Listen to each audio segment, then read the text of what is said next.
With polls closed in 39 states and the District of Columbia, Democrat Bill Clinton has opened a commanding electoral lead over President George Bush. He is well within striking distance of that magic number 270. The Democratic standard-bearer and his running mate Al Gore, both sons of the South, have loosened the longtime Republican lock on Dixie, scoring wins in Georgia, Kentucky, and Tennessee.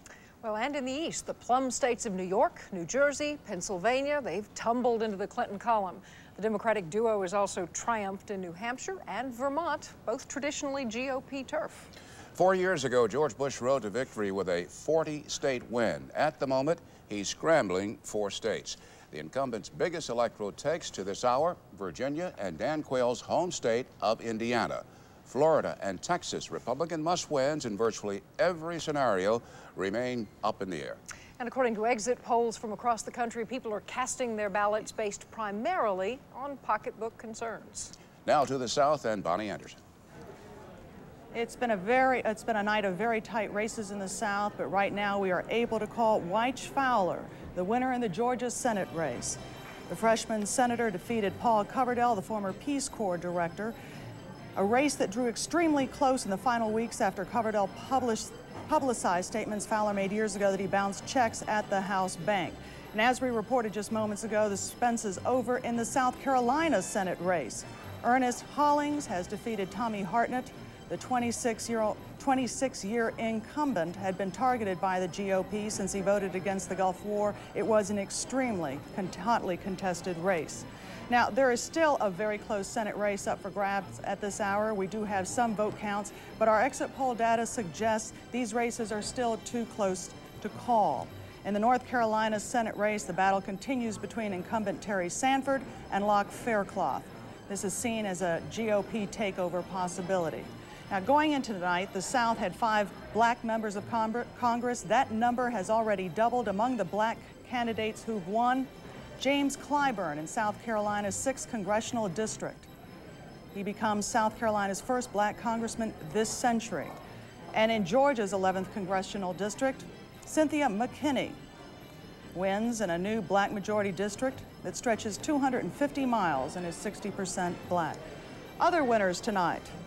In North Carolina, former Governor Jim Hunt will be the state's next governor, defeating Jim Gardner in the meanest, most personal political campaign in the state's history, according to analysts. In Arkansas, incumbent Dale Bumpers is the winner over Mike Huckabee, a Baptist minister. Bumpers is an outspoken liberal. He'll return to Capitol Hill for a 4th term. And in the Oklahoma Senate race, Republican incumbent Don Nichols has won a 3rd term, defeating former State House Speaker Steve Lewis. In Kentucky, Wendell Ford has won a 4th term in the Senate race, soundly defeating David Williams. Now, back to the national desk. Well, thanks, Bonnie. Well, in the states that we've seen thus far, what happened to the anti-incumbent mood? Well, you know, we asked the voters around the country if they agreed with the statement that government would work better in this country if all new people were elected this year. Now, 51% of the voters nationwide agreed with that. Only 44% disagreed. And they're voting for term limits, but those are cheap sentiments. Are they voting for incumbents or for challengers? They're not turning very many incumbents out. We can see that in the Senate races. So far, not one incumbent senator has lost. And in fact, 60% of the people who said it would be better to elect all new people to government still voted for their incumbent in the House of Representatives. How about that? You have one new face so far in the Senate who has not been in the Congress, and that's Carol Moseley Braun. One analyst in the Washington Post last Sunday said there would be 1,800 years of seniority lost in this congressional election alone. If that's the case, you're going to have to find it all in the House, guys. I wonder what they're doing down at Ross Perot's headquarters in Dallas. Let's check in with Tony Clark and see what he's got to report. Tony? Bernie, it may be a little bit hard to hear me. In fact, if you look around, you can see the crowd, the band playing here. It is really, it's a celebration here, although across town at Ross Perot's home, that's where he is. He is having dinner with family, friends, Admiral Stockdale, his vice presidential running mate. We were told just a short time ago that the group over at Mr. Perot's home isn't watching the returns, but rather they are talking about the impact the Texas billionaire has had on this race. They say his legacy may be that he elevated the presidential debate this year, that he showed that someone who is non-affiliated with either of the parties can have an impact. And they also say, as we have been able to look at the polls coming in, the exit polls and the projections for his showing, if he gets in the mid-teens, the 15 to 19% that we're seeing in some states, they say that will be a victory. Already Orson Swindle, the head of his organization, United We Stand America, said, come tomorrow, regardless of what happens in this election, the organization won't go away. They will be a force to be contended with. Ross Perot should be here probably between 10 and 10:30 Eastern time, and that's what everyone here is waiting for. Back to the National Desk. Well, thanks, Tony. Not too far away, but in Texas terms across the state, we're going to go down to Houston, check in with a picture at the Galleria Ballroom, where President Bush's supporters have gathered to await remarks from the president at some point this evening. Houston is where the president started his political career as a county chairman, went to Congress for a couple of terms from Houston, had his convention in Houston this time, and keeps a hotel suite in Houston as a residence. And over to Arkansas, in Little Rock, a place where if you're in this area, in this city, in this ballroom, you have a pretty hot ticket because people are anticipating victory. Yeah, Bernie, I think they're also anticipating a hurricane there tonight. Don't they have a hurricane warning? That was earlier in the tornado evening. warning. That was earlier in the Some have said they expect as many as 30,000 people to be celebrating outside the State House there in Little Rock tonight. Yes. Bill Clinton kept his campaign located in Little Rock to demonstrate that he was from outside of Washington. Well, much more to come in this election night reporting, and we'll be right back.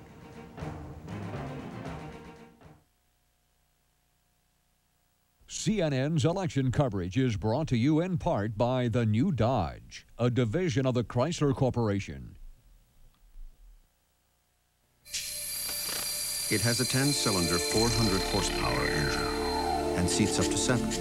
It hits over 1G on a skid pad and has an available built-in child seat. Its front fenders resist dents and chips. It has 133 sound deadeners, silencers, baffles, and mufflers. And there's room in back for 49 bags of groceries. Caravan, Viper, and Intrepid. The new Dodge. The Movado Museum Sports Edition watch. A tribute to the spirit it takes to play the game and win. The Sports Edition Museum watch for men and women from Movado. When the pressure's really coming down, why worry about printing? Just call Sir Speedy. From design and typesetting to color printing and binding, Sir Speedy will handle it, and things will start looking up. Sir Speedy, the business printers, the right impression every time. Aren't faxes great? Easy to handle, easy to copy, and always perfectly flat. With no annoying curls, right? Wrong. That's why Brother's affordable Intellifax series feature the ACS anti-curl system, which produces flat faxes using standard fax paper.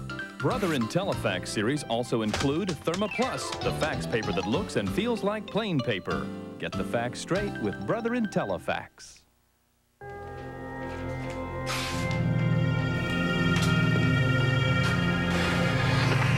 This can't go on. Let me see that. There's got to be a better way. It's time to rethink everything. Where do we start?